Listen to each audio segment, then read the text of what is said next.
বিসমিল্লাহির রহমানির রহিম। প্রিয় ছাত্রছাত্রীবৃন্দ, আজকে তোমাদের পড়া হলো স্পেন। আজকের টপিকের নাম স্পেনের আর্থসামাজিক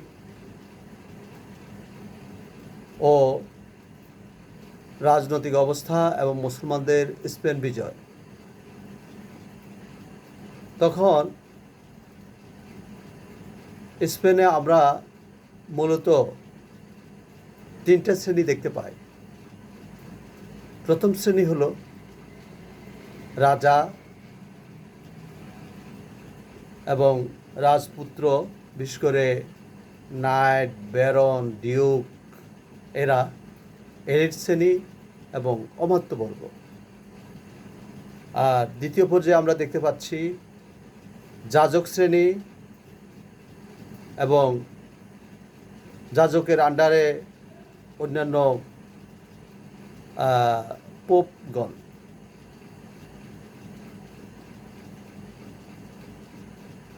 এখানে আমরা দেখতে পাচ্ছি রাজা, যাজক শ্রেণী, রাজার আন্ডারে যারা এবং যাজক শ্রেণী এবং অমাত্যবর্গ, এই তিন শ্রেণী ছিল সুবিধাপ্রাপ্ত এবং তারা শাসক শ্রেণী ছিল। তারা কর থেকে অব্যাহতিপ্রাপ্ত ছিল। আর শাসিত শ্রেণী ছিল বিশেষ করে বার্জেস, সার্ভ, স্লেভস ও ইহুদিগণ। নিম্নোক্ত এই তিন শ্রেণী লোকেরা কর থেকে তিন শ্রেণীর লোকেরা কর দিতে হতো। বলতে গেলে স্পেনের আর্থসামাজিক, রাজনৈতিক ও ধর্মীয় অবস্থা অত্যন্ত শোচনীয় ছিল এবং স্পেনের সাধারণ জনগণের অবস্থা খুব দুর্বিষহ ছিল। বিশেষ করে সার্ভ বা বর্গাদাররা 25 বিঘার ঊর্ধ্বে জমি রাখতে পারতো না। তারা ছিল জমির সাথে বাঁধা। জমিতে ফসল না হলেও তারা ট্যাক্স দিতে হতো বা ফসলের ভাগ দিতে হতো। এবং বিশেষ করে শাসিত শ্রেণীর মধ্যে যারা সার্ভ বা স্লেভস, তাদের সন্তান সন্ততি হলে প্রভুরা তাদের সন্তান সন্ততি নিয়ে যেত অথবা বিক্রি করে দিত। প্রভুরা অনেক সময় তাদেরকে দাস হিসেবে বিক্রি করে দিত। এই ধরনের অনেকটা আরবের অন্ধকার যুগের মতো অবস্থা ছিল। স্পেনের অবস্থা অনেকটা আরবের অন্ধকার যুগের মতো অবস্থা ছিল। তো এবং ইহুদিদের অবস্থা ছিল আরো করুণ।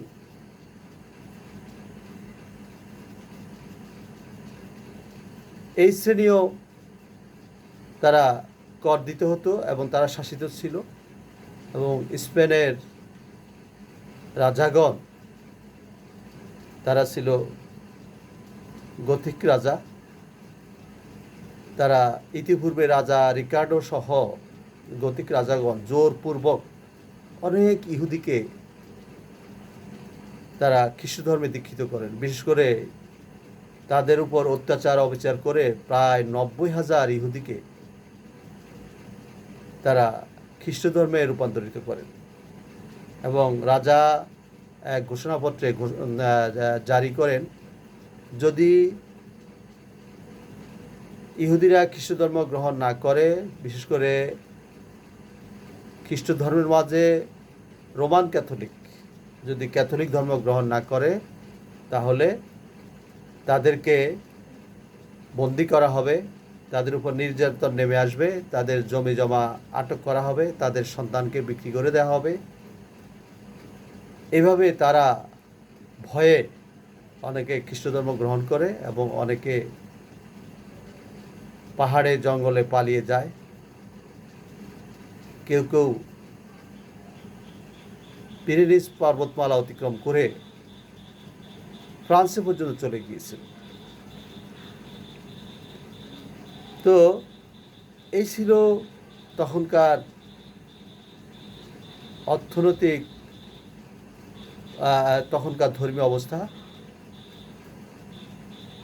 তারপরে সামাজিক অবস্থা যেটা বলছিলাম, যে সমাজের মাঝে যে তিনটা শ্রেণী, এবং সমাজে কোনো নীতি নৈতিকতা ছিল না, এবং যাজকরা এত ক্ষমতার অধিকারী ছিল যে তারা ইচ্ছা করলে রাজা বসাতো, রাজা সরাতো। বলতে গেলে তখন অনেকটা দ্বৈত শাসন ছিল, কিন্তু করমুক্ত ছিল তিনটা শ্রেণী। আর শাসিত বা শোষিত শ্রেণী, যেটা আগে বলেছি, তাদের উপর নির্মম নির্যাতন চলে আসত। তারা সব সময় একজন ত্রাণকর্তা বা তারা মুক্তি পেতে চাইত, সেই সুযোগ তারা খুঁজছিল। এবং অর্থনৈতিক অবস্থা তাদের খুব খারাপ ছিল। কৃষকদের উপর অত্যাচারের ফলে অনেক সময় তারা চাষাবাদ বন্ধ করে দেয়, এবং চাষাবাদ বন্ধ করে তারা পাহাড়ে জঙ্গলে পালিয়ে যেত, যার কারণে জমিগুলো জঙ্গলে পরিপূর্ণ হতো, চাষাবাদ হতো না, অর্থনৈতিক অবস্থা ব্যাহত হয়, শিল্পায়ন হয়নি, যার কারণে স্পেন আর্থসামাজিক এবং রাজনৈতিক দিক থেকে চরম অবস্থায় উপনীত হয়। এ সময় স্পেনের রাজা ছিলেন রাজা রডারিক।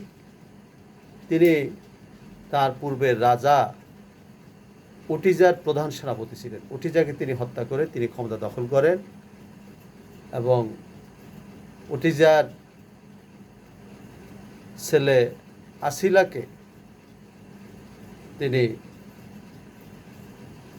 সেনাবাহিনীতে নিয়োগ দেন, এবং তার ভাই বিশপ অপাস, মানে রাজা উটিজার ভ্রাতা বিশপ অপাসকে তিনি তার কাছে রাখেন। ওইদিকে উটিজার জামাতা ছিল স্পেনের দক্ষিণ পশ্চিমে অবস্থিত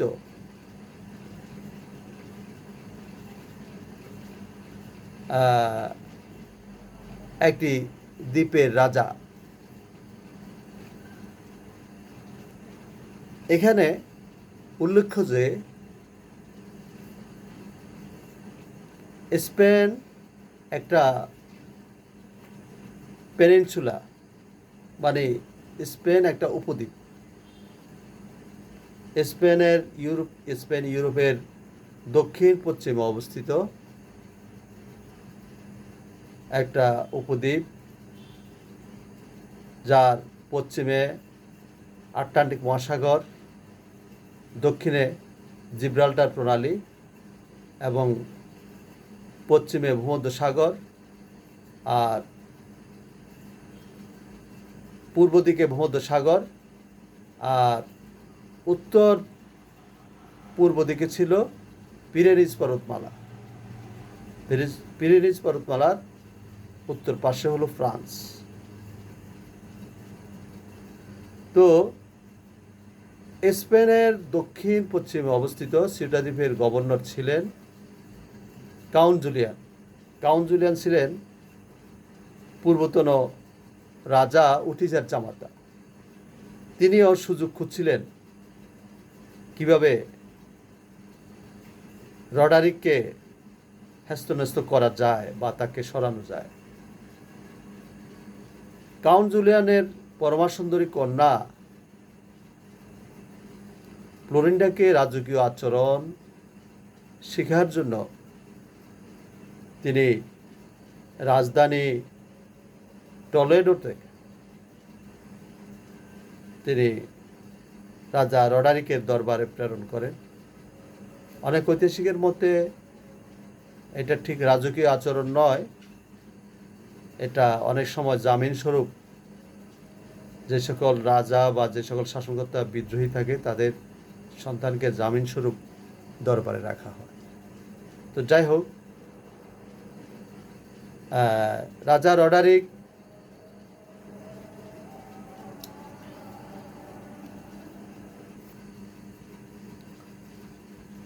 যাই হোক, রাজা রডারিক যখন কাউন্ট জুলিয়ানের পরমা সুন্দরী কন্যা ক্লোরিন্ডার শ্লীলতা হানি করে, ক্লোরিন্ডা গোপনে পত্রযোগে তার বাবাকে বিষয়টি জানায়। তো রাজা রডারিক সুযোগ পেয়ে যায়। তিনি উত্তর আফ্রিকার গভর্নর মুসা বিন নুসাইরকে স্পেন আক্রমণের আমন্ত্রণ জানায়। মুসা বিন নুসাইর তখন দামেস্কের খলিফা ওয়ালিদকে পত্রযোগে জানায়, প্রথম ওয়ালিদকে পত্রযোগে জানায়।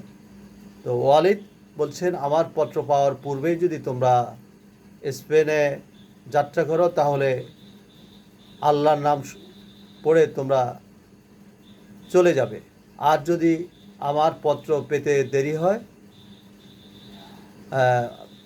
আমার পত্র দেরি হলে তোমরা চলে যাবে, আর পত্র যদি পেয়ে যাও দ্রুত তাহলে তোমরা অপেক্ষা করবে।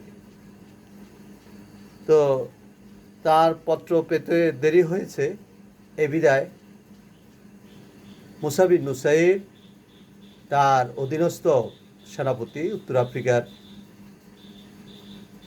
তারিক বিন জিয়াদকে স্পেন আক্রমণের প্রস্তুতি নিতে বলেন।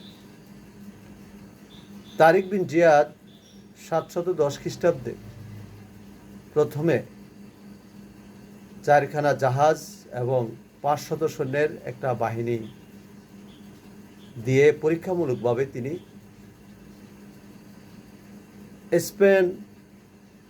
স্পেনে পাঠান। স্পেনে যাওয়ার পর তার সাথে সিউটার গভর্নর কাউন্ট জুলিয়ান দেখা করে এবং তাকে সাহায্য করেন, পথঘাট দেখিয়ে দেন, বাতলিয়ে দেন। সেখান থেকে তিনি বেশ কিছু সম্পদ মালামাল নিয়ে তিনি উত্তর আফ্রিকায় চলে আসেন। উত্তর আফ্রিকার ওই স্থানটি হলো বর্তমান মরক্কো। মরক্কোর উত্তর পাশেই জিব্রাল্টার প্রণালী। জিব্রাল্টার প্রণালীর পাশাপাশি কোনো জায়গায় 14 মাইল প্রশস্ত, কোনো জায়গায় 17 মাইল, আর এটা সংযুক্ত করেছে ভূমধ্যসাগর এবং আটলান্টিক মহাসাগরের মধ্যে। তো তারিফ যখন এই খবর নিয়ে আসে, তখন তারিক বিন জিয়াদ 7000 সৈন্যের এক বাহিনী নিয়ে তিনি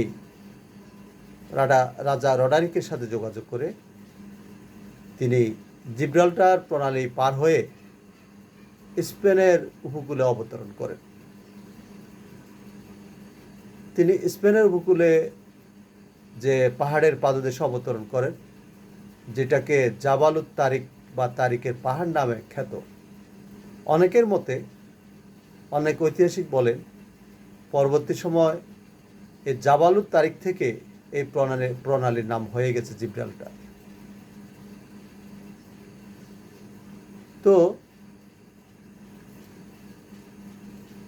তিনি কি করলেন, তারিক বিন জিয়াদ তার সৈন্যবাহিনীর উদ্দেশ্যে তিনি একটা ভাষণ দেন। বলছেন, তার আগে তিনি কি করছেন, তার নৌকা স্টিমারগুলো সব তিনি পুড়ে দেন। তিনি বলছেন, দেখো, দেশে ফিরবার কোনো উপায় নেই, নৌকা স্টিমার নেই, পিছনে বিশাল শত্রুর দেশ, ডান পাশে বিশাল আটলান্টিক মহাসাগর, বাম পাশেও বিশাল ভূমধ্যসাগর।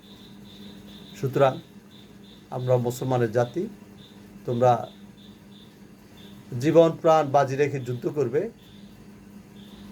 এটা আমাদের জন্য একটা ধর্মযুদ্ধ। এভাবে তিনি একটা জ্বালাময় ভাষণ দেন এবং সৈনিকদেরকে উজ্জীবিত করেন। তারপরে রাজা রডারিকের দেয়া তথ্য মতে তিনি আস্তে আস্তে স্পেনের দক্ষিণ থেকে পশ্চিম দিক হয়ে তিনি একের পর এক শহর পদানত করে জায়েন, মেলাগা, সেভিল বিভিন্ন শহর যখন তিনি দখল করছিলেন তখন রাজা রডারিক এই খবর জানতে পান। রাজা রডারিক পূর্বতন রাজা ওটিজার পুত্র আসিলা এবং তার ভাই রাজা ওটিজার ভাই বিশপ অপাস এদের সাহায্য চাইলেন এই বিপদের মধ্যে তাকে সাহায্য করার জন্য। তারাও লোক দেখানো সাহায্য করলেন। রাজা রডারিক 1,00,000 সৈন্যের একটা বাহিনী নিয়ে তিনি আস্তে আস্তে ওয়াদি লাক্কর প্রান্তরে সৈন্য সমাবেশ করেন। মুসলমানদের সৈন্যদের মাঝে 7,000 থেকে আস্তে আস্তে 12,000-এ পরিণত হয়। ওয়াদি লাক্কো নামক স্থানে যখন যুদ্ধ, মেদিনা সুদনিয়া জায়গায় ওয়াদি লাক্কো নামক স্থানে যখন যুদ্ধ শুরু হয় তখন আস্তে আস্তে উটিজা এবং আসিলা অনেক সৈন্য সামন্ত নিয়ে পিছন থেকে পালিয়ে যায় এবং সৈন্যদের মনোবল ভেঙে যায়। মুসলমানেরা তাদের উপর বিপুল বিক্রমে আক্রমণ চালায়।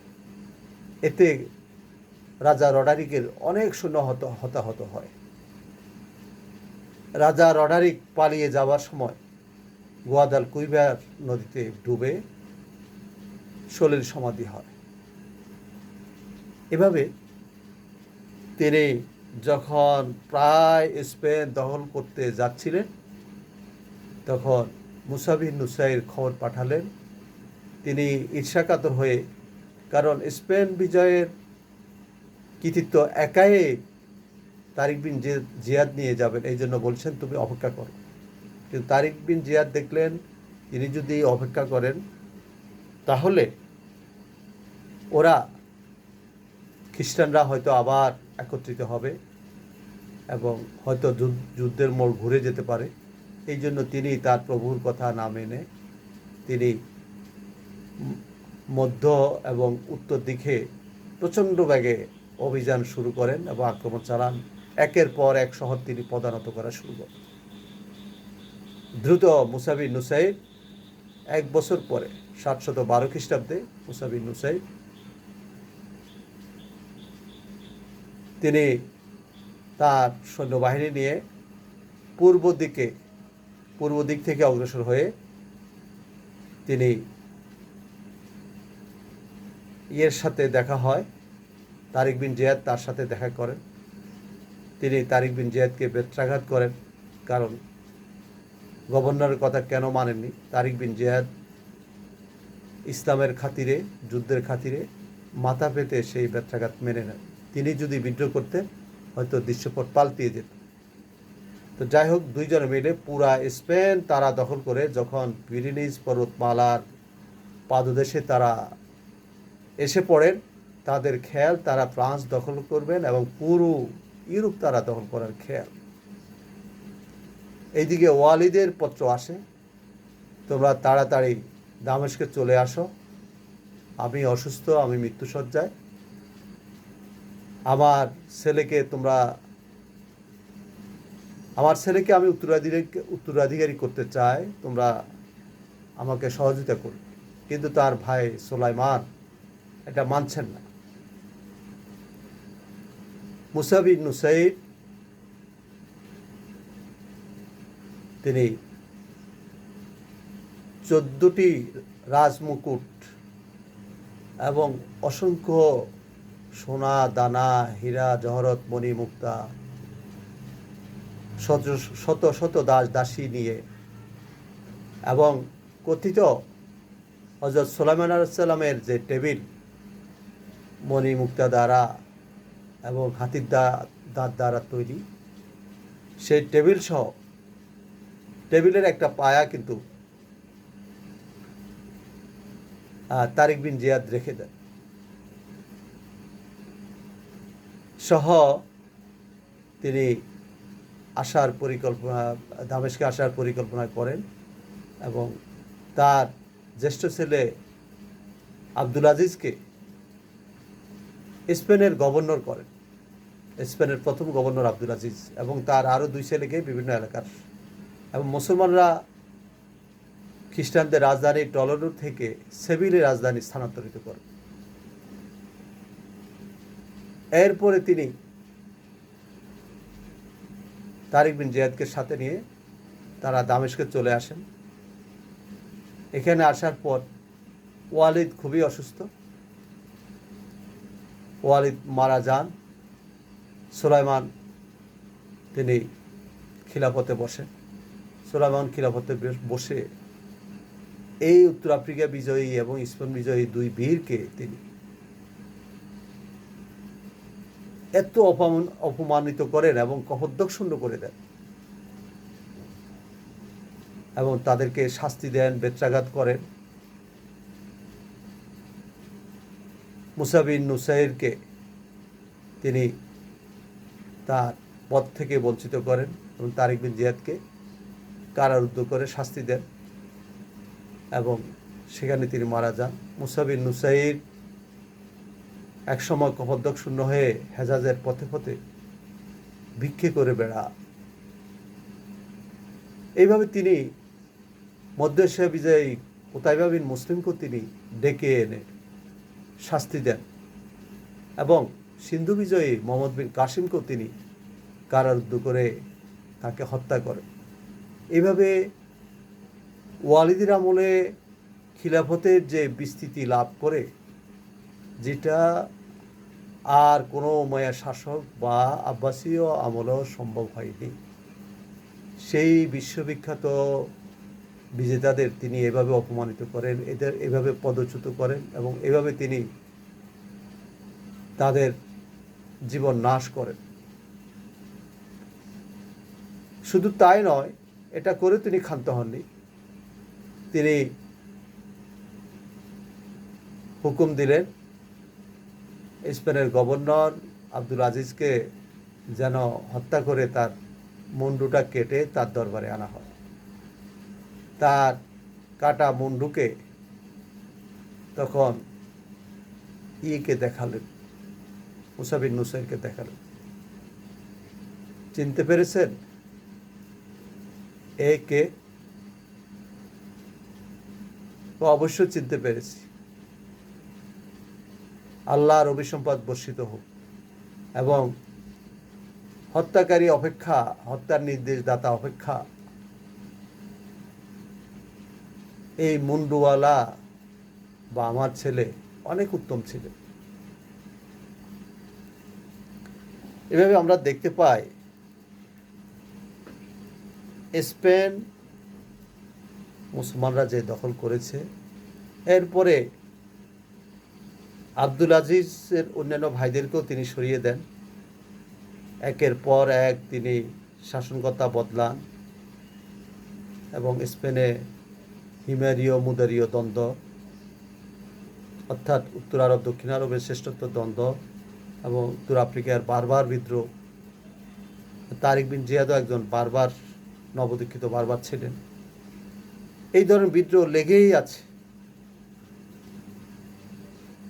সুলাইমানের মৃত্যুর পর তার চাচাতো ভাই এবং ভগ্নিপতি আব্দুল আজিজের সময় স্পেনে কিছুটা শান্তি আসে এবং পরবর্তী সময় আব্দুর রহমান আর দাখিলের সময় স্পেন একটা সুন্দর পরিণতির দিকে এগিয়ে আসে এবং মুসলমানরা যে 711 খ্রিস্টাব্দে স্পেন দখল করেন, সেই অন্ধকারাচ্ছন্ন স্পেনকে সেই আব্দুর রহমান আর দাখিলের বংশধরের লোকেরা দেখা গেছে তৎকালীন ইউরোপের মধ্যে শ্রেষ্ঠ আর্থসামাজিক রাজনৈতিক সব দিক থেকে একটা শ্রেষ্ঠ দেশে পরিণত করে এবং কর্ডোবাকে তখন ইউরোপের বাতিঘর বলা হতো। কর্ডোবা শহরে যখন শত শত হাম্মামখানা বা সরকারি গোসলখানা পিচঢালা রাস্তায় বাতির ব্যবস্থা করা হয়েছে, তখনও লন্ডন, জার্মানি, ইংল্যান্ড, জার্মানি এগুলো ছিল জঙ্গল। খ্রিস্টানরা দৈনন্দিন গোসল করাকে ধর্মবিরোধী কাজ মনে করত।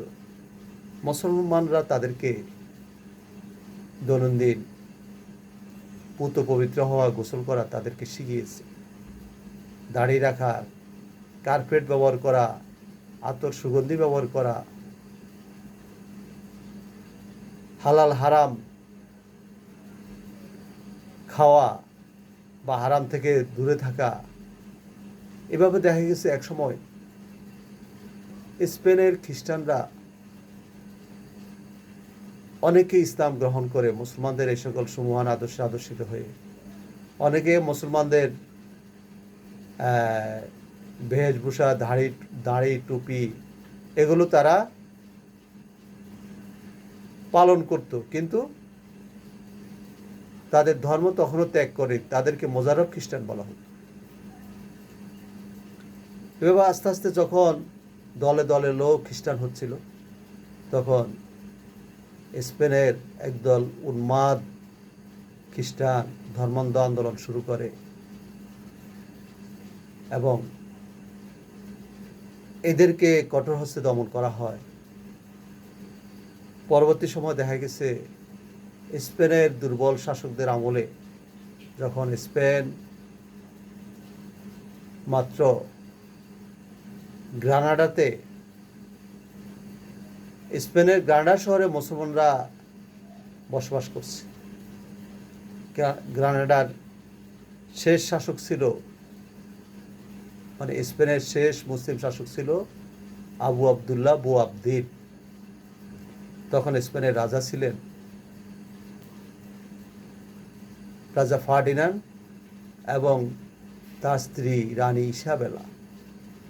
ইসাবেলা অত্যন্ত জিজ্ঞাসা এবং অনুসন্ধিৎসা প্রকৃতির রানী ছিলেন। মুসলমানরা যখন নৌকার যুগে পালিয়ে যাচ্ছিলেন এবং মুসলমানরা বিভিন্ন মসজিদে, বিশেষ করে গ্রানাডার জামে মসজিদে তারা গিয়ে আশ্রয় নিচ্ছিলেন, তখন রাজা ফার্ডিনান্ড এবং রানী ইসাবেলা 1492 খ্রিস্টাব্দের 1 এপ্রিল নৌকা স্টিমারে যারা ছিল ওদেরকে ডেকে এনে ওই মসজিদে ঢুকায়। মসজিদের লোকদেরকে বলছে, তোমরা মসজিদে ঢুকো, তাহলে তোমাদেরকে সুন্দরভাবে নিরাপদে তোমাদের কাঙ্ক্ষিত দেশে যেতে দেওয়া হবে। কিন্তু তারা বিশ্বাসঘাতকতা করে বাইরের দরজায় তালা মেরে মসজিদের ভিতরে আগুন লাগিয়ে দেয়। এইভাবে ছটফট করতে করতে মুসলমানরা মারা যায়। যারা পাহাড়ে জঙ্গলে ফ্রান্সে আশ্রয় নেয় একমাত্র তারা কিছু বেঁচেছিলেন। তো সেদিন ছিল এপ্রিল মাসের 1 তারিখ। তখন রাজা ফার্ডিনান্ড এবং রানী ইসাবেলা তারা বিদ্যাঙ্গুলি প্রদর্শন করে তারা আনন্দ উল্লাস করতে থাকে। মুসলমানরা কি বোকা, FOOL ফুল তো বোকা। সেই থেকে এপ্রিল ফুল খ্রিস্টানরা পালন করে আসছে। কিন্তু আমাদের দেশের মুসলিম সন্তানরা তারা তো তাদের স্পেনের ইতিহাস, মুসলমানের ইতিহাস জানে না। তারাও এক বন্ধু বোকা বানায়, ফাঁকি দেয়, কিন্তু তারা তো তাদের মুসলমানদের সেই জীবনী দেখে না। সেই রানী ইসাবেলা, তিনি পিন্টা নিনা এবং সান্তা মারিয়া নামে 3টা স্টিমার কলম্বাসের নেতৃত্বে তিনি নতুন দেশ আবিষ্কার করার জন্য পাঠায়, অথবা ভারতবর্ষে আসার জলপথ আবিষ্কার করার জন্য পাঠায়। তো কলম্বাস মনে করছিলেন পৃথিবী যেহেতু গোল, আজকে আমরা পশ্চিম দিকে এগিয়ে চালাই, এই পশ্চিম দিকে চালাতে চালাতে তখন আমেরিকা, ওয়েস্ট ইন্ডিজ বিভিন্ন দেশ কলম্বাস আবিষ্কার করে। কিন্তু এটার পিছনে আসল উদ্গাতা ছিলেন রানী ইসাবেলা। তো আমরা দেখছি সেই মধ্যযুগে ইউরোপের অন্যান্য দেশ অন্ধকারাচ্ছন্ন ছিল। আমরা মধ্যযুগ বলে আমাদের অনেক পণ্ডিত সমাজ, বিদ্বৎ সমাজ মধ্যযুগ বলে মধ্যযুগকে গালি দেয়, কিন্তু মধ্যযুগের মুসলমানদের ইতিহাস ছিল স্বর্ণযুগ। বিশেষ করে উমাইয়া যুগ, আব্বাসীয় যুগ, এগুলো তখন ইউরোপ যখন অজ্ঞানতার অন্ধকারে নিমজ্জিত ছিল, তখন মুসলমানরা ছিল সুশিক্ষিত, তারা জ্ঞান বিজ্ঞানে নিমজ্জিত ছিল, তাদের শহর ছিল উন্নত। তখনকার সেই স্পেনের সেই কর্ডোবা নগরী,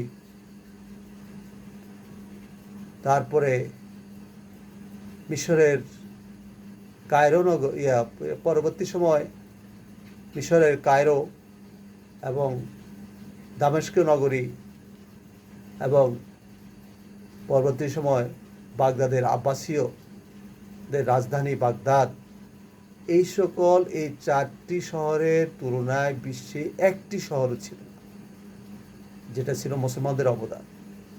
সুতরাং মধ্যযুগ বলে আমরা গালি দেই, যেটা আসলে ইউরোপের ইতিহাসটা মধ্যযুগে ছিল অন্ধকারাচ্ছন্ন। তাদের রাজা এবং গির্জার পাদ্রীদের মাঝে যে ক্ষমতার দ্বন্দ্ব, এবং যুবতী মেয়েদেরকে গির্জায় পাঠাতে হতো, এবং তারা স্বর্গ পাওয়ার জন্য ইন্ডালজেন্স নামক একটা সার্টিফিকেট বিক্রি করত। আরও বিভিন্ন জিনিস, বিভিন্ন অনাচার অবিচার তাদের মাঝে বিরাজিত ছিল। এবং তারা ছিল, ইউরোপের লোকেরা ছিল তখন অনেক দরিদ্র, মুসলমানদের তুলনায় তারা অনেক। তখনও খনিজ সম্পদ আবিষ্কার হয়নি, তখনও তারা উপনিবেশ স্থাপন করতে পারেনি, উপনিবেশ থেকে তারা লুণ্ঠন করে কোনো জিনিস আনতে পারেনি। এই জন্য তখন তারা মুসলমানদের তুলনায় অনেক পিছিয়ে ছিল, অনেক দরিদ্র ছিল। তো আজকে এই পর্যন্তই। ইনশাল্লাহ আগামী ক্লাসে তোমাদেরকে পরবর্তী ক্লাস পড়াবো। ধন্যবাদ।